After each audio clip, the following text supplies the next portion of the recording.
everybody. Ash from Color ASMR here with another unboxing video.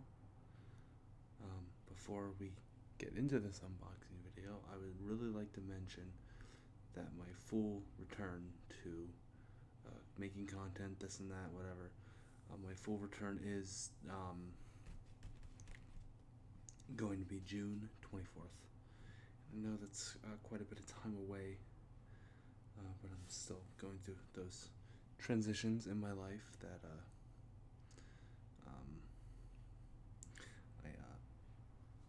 said I was going through in that community post. So while we're opening up some packages, I'd like to talk a little bit about that. I don't want to go into too many details, as I said in that community post. However, I'll start with the biggest one. However, I do think you deserve to know a little bit about what's going on.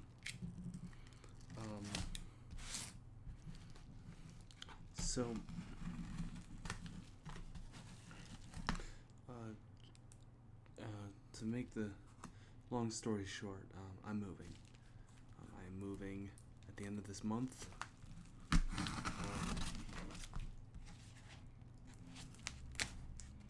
And that's pretty much it.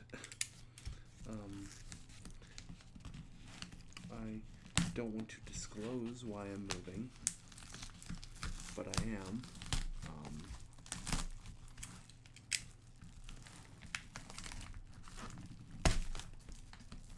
And I've just been kind of what is glue of some kind? Okay.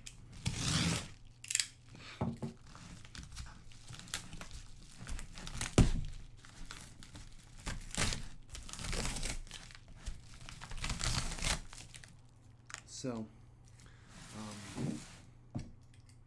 starting June 24th, which is towards the end of my time in this current residence, I'm actually going to start doing daily uploads again. Now, I know I said that before. I've said that several times before. But this time, I mean it. Now, daily uploads are a difficult thing for me to do. I understand that, and you understand that, hopefully. But I'm really gonna push myself to making this work, because I would love to do this as a full-time job. I'd love to. Now, obviously, there will be hopefully only one day breaks sometimes. Like if I'm sick or whatever. If I'm sick, there's nothing I can do about that. But I'm hoping to get a nice backlog going, so if I am sick, you'll still have videos coming out. Let's see if I can get this. This first item is actually not a game. It's a magazine. This is an issue of Game Informer. This is issue 222 that was made for The Legend of Zelda Skyward Sword. I wanted to get this because I actually had this issue when Skyward Sword was coming out.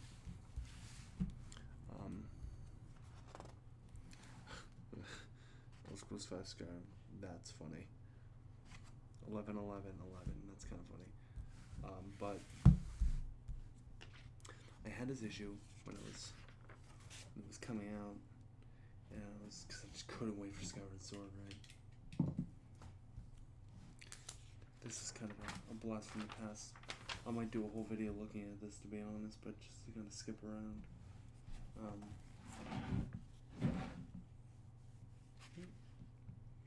Some interviews and such. The ultimate audio advantage. Oh, get the ultimate audio advantage for PS3. See, this is just. Let me know if you want to see a whole video of me looking at this, because I'm honestly down. Because this is a magazine that I had personally when I was younger, and I would love to look through it with you guys. Okay, it'd be a similar style to the that Nintendo catalog video I did. Next thing, and these next two are games, so if you're here for games, you're gonna get them. More of this glue. You know what? Good God. Did I just cut into the game? Is the game okay? Okay, game is okay. I thought there'd be like cardboard around it. Okay. Game is alright, ladies and gentlemen. This is Tom Clancy's Splinter Cell, Chaos Theory, for the N-Gage. If you don't know what the N-Gage is, I don't blame you. It is a fairly, there's the manual, it's a pretty thick manual. It's a fairly unknown console. So the game's in the wrong position.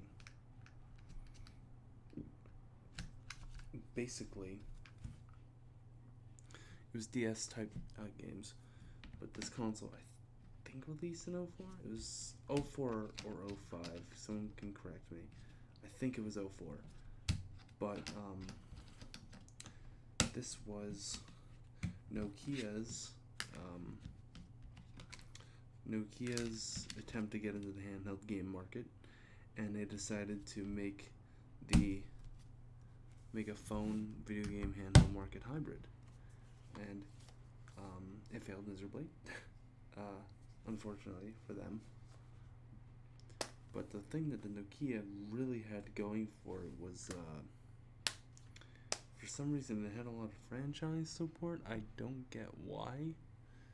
There's only like 50 games released for the thing. This is one of the cheaper ones. There's only like 50 games released, and most of them are like legitimate games. Not legitimate games because the N-Gage sucked. But there was Tomb Raider on the thing. They had an Elder Scrolls game that's wildly expensive now, but I do have the Elder Scrolls game. That was not cheap. They have Tom Clancy. They had Sonic. They had Sega was a big supporter. Super Monkey Ball, Puyo Puyo. I mean, it was just. I mean, they had support. It's just it fell flat because, well, Nintendo existed. That's really the only reason. And this last game, well, I guess that wasn't the only reason the N-Gage fell flat. It was severely underpowered. I mean, it was pretty bad. Pretty bad handheld, but then that means it's a collector's item now. Last game. Yeah, that's all scribbled out anyways. It doesn't matter. I forgot to scribble them out. Okay. Yes. So this is The Legend of Zelda: Twilight Princess on the Wii. You notice the theme, sort of? I've been on a bit of a Zelda kick. This looks pretty clean. For obvious reasons. The registry software, the manual. I mean, it's all there. For obvious reasons, Tears of the Kingdom came out, and let's see if I can get a good shot on that. There we go. Tears of the Kingdom came out, and I've just been a huge Zelda kick recently, and I actually didn't own Twilight Princess on the Wii. I had it on the Wii U, did not have it on the Wii, and I don't have it on the GameCube.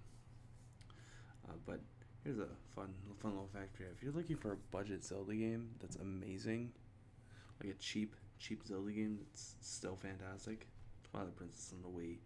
On the GameCube, it's over $100. On the Wii U, it's getting close to $100. I think it might actually be over $100 at this point.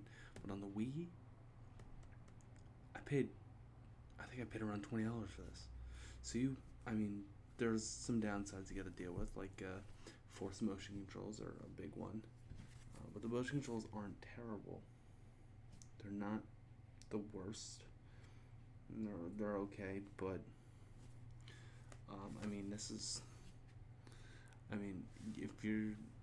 it's either that or you spend over $100 for the Wii or GameCube version, right? So if you're on a budget and you want a good Zelda game to play, good linear Zelda game, it's Twilight Princess on the Wii. You can find copies cheap because this is really not the only copy people bought, because there are GameCube copies floating around, but really, it was a launch out for the Wii, so most people bought it on the Wii. So that's why it's kind of the cheapest, because there's just more copies floating around out there. And the Wii U, who bought the Wii U version? Well, I did, but who cares, right? No, the Wii U copy is just expensive because the Wii U's on the rise right now, and not a lot of people bought it because it's the Wii U. So, for this haul, I've got Game Informer, issue 222, I think it was. Yep. Discovered Sword. Tom Clancy's Splinter Cell: Chaos Theory. For the N-Gage, this is, for those of you that are curious, this is actually my 4th N-Gage game. Out of 50 something, I think it's like 52, 53. And Zelda Twilight Princess. So, that's it for this unboxing. Like I said, I'll be returning on the 24th. And you're going to see a lot of videos still in this space. But at some point after the 24th, it's going to switch over to my new place. So, this is it. Look forward to the 24th. I'll be back then. And yeah, see you guys.